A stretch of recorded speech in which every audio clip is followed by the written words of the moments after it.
Hi guys, welcome back to another vlog. So it's a Saturday morning today and we have an early flight going to Bohol. It's currently 4:25 in the morning and ang flight natin is at 6 AM. So saktong-sakto lang tayo, diba? Kasi ang boarding time natin is at 5:15 AM. Sobrang bilis ng biyahe ko guys, nag-skyway ako. Buti na lang at hindi tayo masyadong nagmamadali ngayon. Hindi ko alam kasi kung pipila pa tayo sa check-in counter kasi nag-online check-in naman ako. And wala naman akong i-check-in na bagahe. Hand carry lang tayo guys. So tara, pasok na tayo sa loob. So dito ulit tayo papasok guys sa gate 6. Kasi dito talaga yung konti yung pila guys as compared sa mga ibang gates. Tignan niyo yung ibang gates doon. Ayan o, ang daming tao. So andito na ako sa loob guys ng NAIA Terminal 3 and dumaan na ako dito sa 7-Eleven. So umakyat ako dito sa second floor kasi nagbakasakali ako baka bukas yung McDonald's. Kaso sarado pa guys. So 7-Eleven na lang. Bumili na lang ako ng toasted sandwich tapos sa loob na lang tayo bibili ng kape. Ito na yung immigration. Pero hindi tayo dyan. Domestic lang tayo for today's video.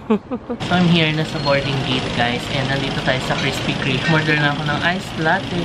Tapos yung ating 7-Eleven na toasted sandwich. Kain muna tayo dito. Kasi ang daming tao dun sa labas.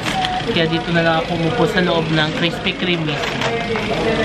5 o'clock na ngayon. 5:15 pa naman yung boarding time namin. So meron pa tayong 15 minutes.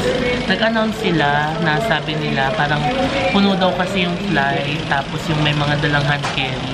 Pwedeng mag-volunteer na isa-surrender mo yung bag mo doon. Tapos i-check-in yata nila for free kasi baka hindi magkasya lahat sa overhead fee. Ewan ko kung ibigay ko pa to or dadaling ko na lang kasi diba mas madali kapag dala mo lang siya tapos dalagay mo lang sa overhead fee. Para paglabas mo, hindi ka na maghihintay ng check-in baggage. Tignan natin. Kain muna ako. Nagutom na ako. Let's eat. Alam nyo guys, gabi. 2 oras na tulog ko. Nakatulog ako kanina ng mga 1 AM. Gumising ako ng 3. Kasi nga 5 o'clock, 6 o'clock ang flight, diba? So, bawi na tayo ng tulog mamaya sa plane. Tingnan nyo guys, ang daming tao. Nandito ako sa gate 132 sa baba. Tapos, binigyan na ako ng limited release tag. Ito yung sinabi ko kanina na nag-o-offer sila ng free check-in. Kasi puno yata yung flight. Kinabitan nila ng ganito. So, ibibigay daw natin mamaya sa guard pag akit natin sa plane. Grabe, ang daming papunta ng Bohol ngayon. Tignan nyo guys, oh. Ayan na yung pila. Mamaya na tayo pumila.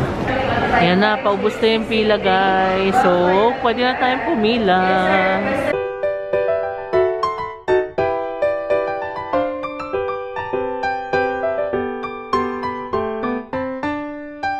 Iniwan ko na kay kuya yung bag. So, akit na tayo guys. Plane na ako guys. Time to sleep. Isang oras din yata ang biyahe. So, matulog muna tayo.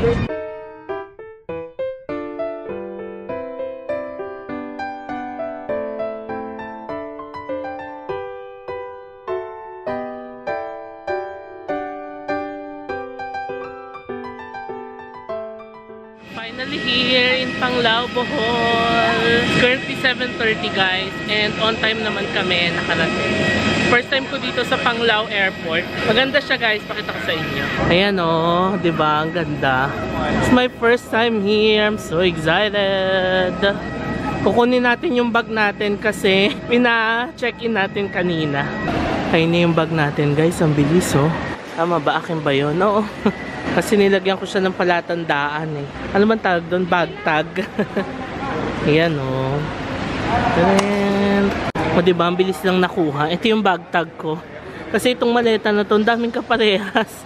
Unlike nung blue ko na malaki, diba? Kaya nilagyan ko siya niyan.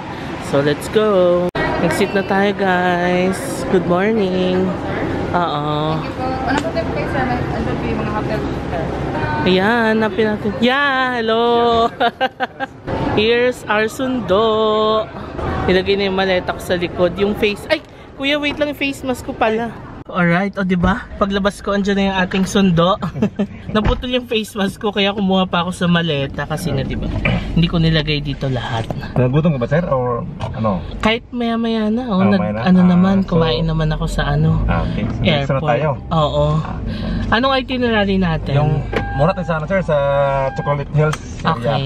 Sige. O maaga. Maganda doon maaga. Opo, o hindi maraming ganun tao din ba? Sige. So ayan, ang ating tour guide slash driver, si JR. Hello. Partner siya nung isang kakilala ko na nandito sa Panglao area. And siya yung nag-refer sa akin dito, diba? Mamaya isi-share ko na lang sa inyo kung how much yung nakuha nating service fee niya. Kasama na yung service, tapos pupuntahan na yung mga tourist spots dito. And iba't iba yung ina-offer mo, diba? Meron ka ring van. Oh, meron ding van sir. Meron din siyang van. So itong sasakyan niya is Toyota Rush. Oo, Toyota Rush guys. Tara na, diretso na agad tayo sa ating first stop. O diba, ang bilis agad-agad. First stop na agad tayo guys. Kasi nga, limited lang ang time natin dito. So, let's go, let's go. Ang sabi ni JR is yung Chocolate Hills is yung farthest or pinakamalayo from the airport.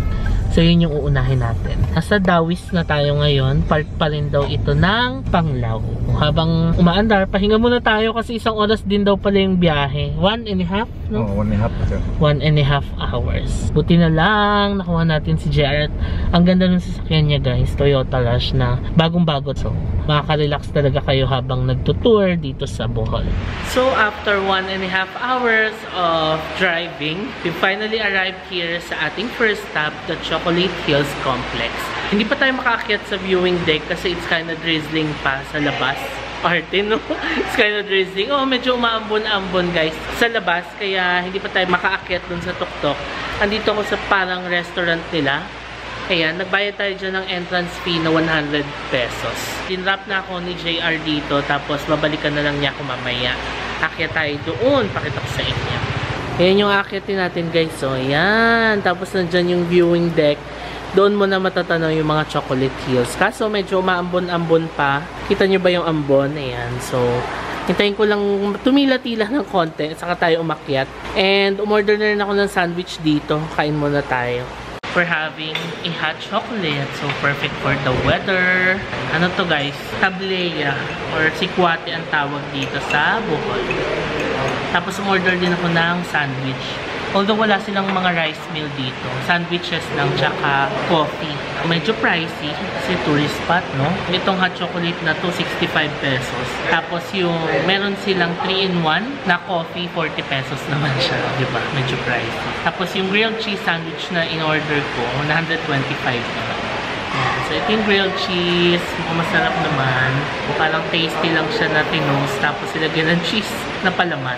Ayan. 125 pesos. So talaga maganda pag solo traveler ka guys, no? Wala kang habulin na oras. You have your own time, you have your own pace. Kaya mo ko, chill lang. Hindi ko kailangan magmadali, naakyat na agad doon.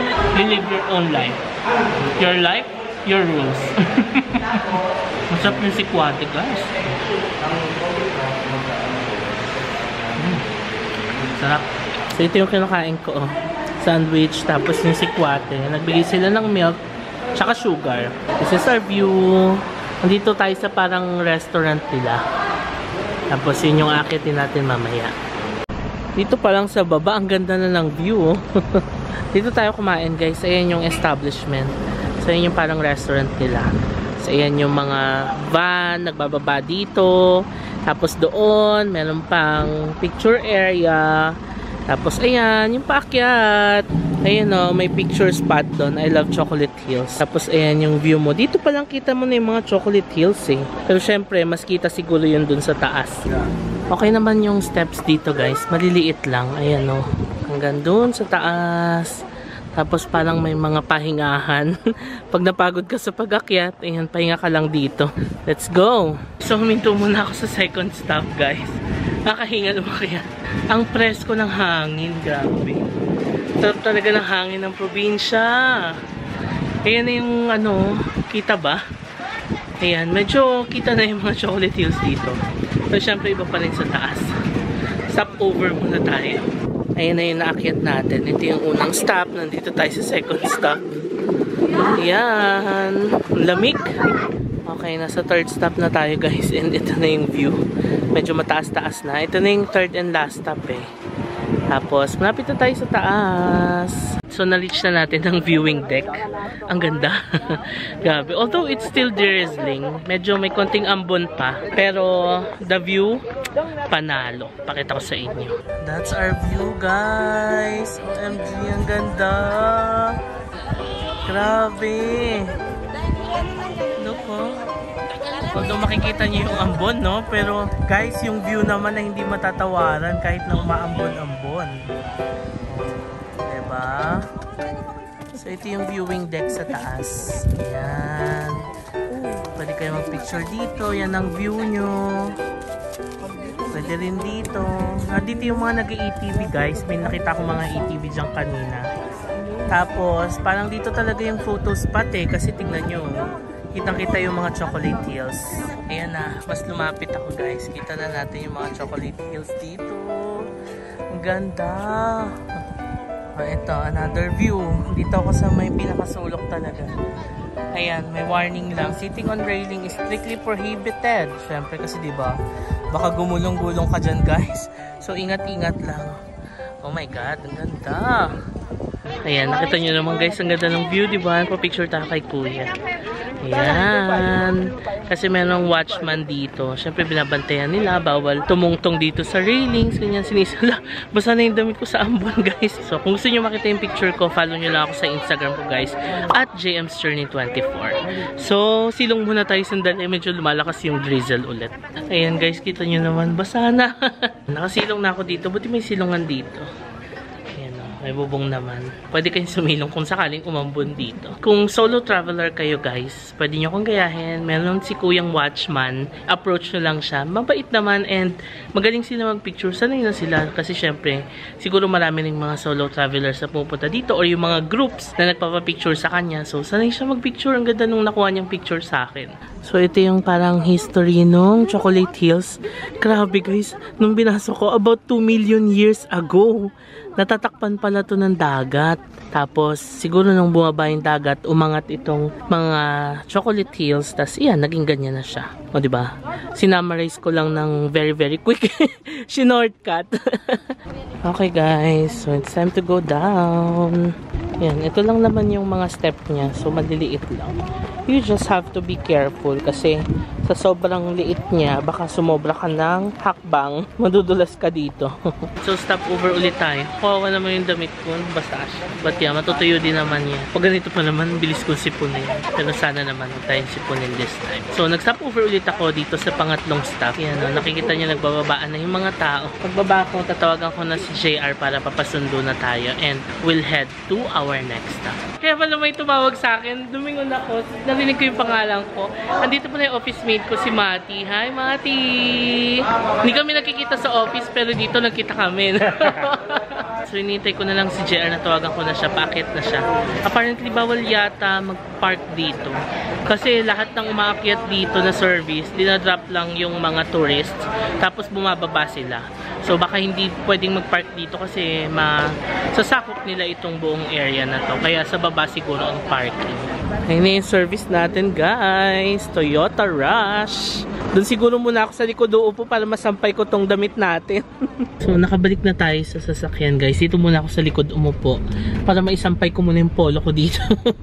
Itong t-shirt ko na to ay Erisim ng Uniqlo. Maganda siya, guys. Very presko siyang suotin. So, that's it for our Chocolate Hills experience. Ang ganda talaga niyang tignan and maganda magpicture dun sa viewing deck.